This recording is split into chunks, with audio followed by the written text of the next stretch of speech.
मुरादाबाद सोमवार को इंसाफ की आस में डीएम कार्यालय के सामने भूख हड़ताल पर बैठे विकलांग युवक तजमुल्ला वारसी को अधिकारियों ने आश्वासन देकर विकलांग युवक को घर भेज दिया गया। विकलांग युवक का कहना है कि उसको मैनाठेर पुलिस ही डीएम कार्यालय से अपने साथ घर लेकर आई थी, मगर आज विकलांग युवक तजमुल्ला वारसी ने आरोप लगाते हुए कहा कि मैनाठेर पुलिस ने उसको बात करने को कहकर बुलाया था, जिसके बाद थाना प्रभारी किरणपाल सिंह ने उसकी बात सुनने की बजाय आशीष दरोगा के द्वारा उसको थप्पड़ मारकर उसको थाने में बैठा दिया गया और उससे कहा कि उसके खिलाफ मुकदमा पंजीकृत कर जेल भेजने की धमकी दी है और उससे सादे कागज पर सिग्नेचर करा लिए गए हैं। आरोप लगाते हुए यह भी कहा कि उस पर दबाव बनाते हुए आत्महत्या करने की धमकी लिखी।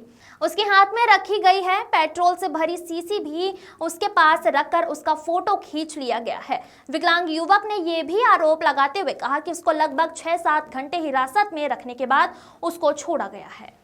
विशाल कुमार की रिपोर्ट। मेरा नाम तजमुल्ला वारसी है और मेरा दुकान से संबंधित मामला चल रहा है। मेरी दुकान जो है बिना नोटिस के, बिना सूचना के तोड़ दी गई थी और उसी को लेकर मैं डीएम, एसएसपी, मुख्यमंत्री, एसडीएम सभी से मिल चुका हूँ। सब बड़े अधिकारी आदेश करते हैं और जब छोटे अधिकारियों पे आती है तो वो झूठी रिपोर्ट लगा के भेज देते हैं विपक्षियों के कहने में।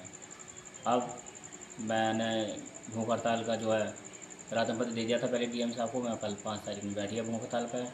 भूख हड़ताल पर जब बैठ गया, एडीएम फाइनेंस ने मेरी बात सुनी और उन्होंने मुझे आश्वासन दिया, फ़ोन करा एसडीएम को, तहसीलदार को, कोतवाल साहब को, इनकी समस्या का समाधान किया जाए और मुझे आश्वासन दे दिया। मैं आ गया और उधर से मेरे मैनाठेर थाने से गए हुए सिपाही और दरोगा वो मुझे लेकर आए अपने साथ।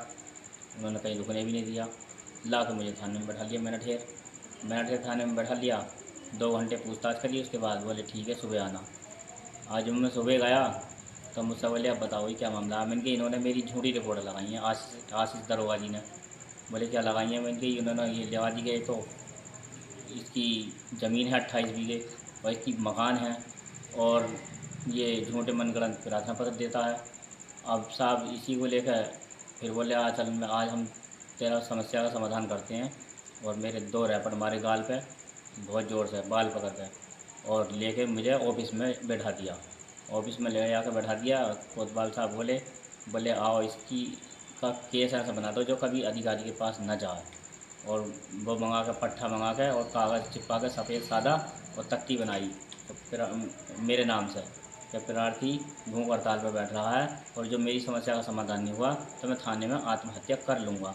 ये तख्ती बना के मेरे आगे रख दी और उसका फ़ोटो खींच लिया और सीसी में तेल भी लगा कर रख दिया मेरे आगे। बोले आज ऐसा मैटर बना देंगे कि तू ज़िंदगी भर अधिकारियों की जाने लायक नहीं रहेगा। अब मुझे सुबह 9 बजे, 9:30 बजे मैं पहुंच गया था ऑफिस और 3 बजे छोड़ा है। और मुझसे ये भी कह दिया दरोगा ने, आशीष जी ने, बोले अगर तू अब हमारे खिलाफ़ गया तो हम तुझे ऐसे धारा बना के भेजेंगे कि तू कभी अधिकारियों के जाने लायक नहीं रहेगा और मैं तुझे गांव में देख ना लूँ अगर तूने मेरे खिलाफ़ दी तो। अब बताओ मैं क्या करूं। गरीब आदमी हूँ, विकलांग आदमी हूँ, मेरी 2 बेटी हैं। मेरा नुकसान कर दिया, सब कुछ ख़त्म कर दिया। मैं कहाँ से बेटियों को पालन पोषण करूँगा।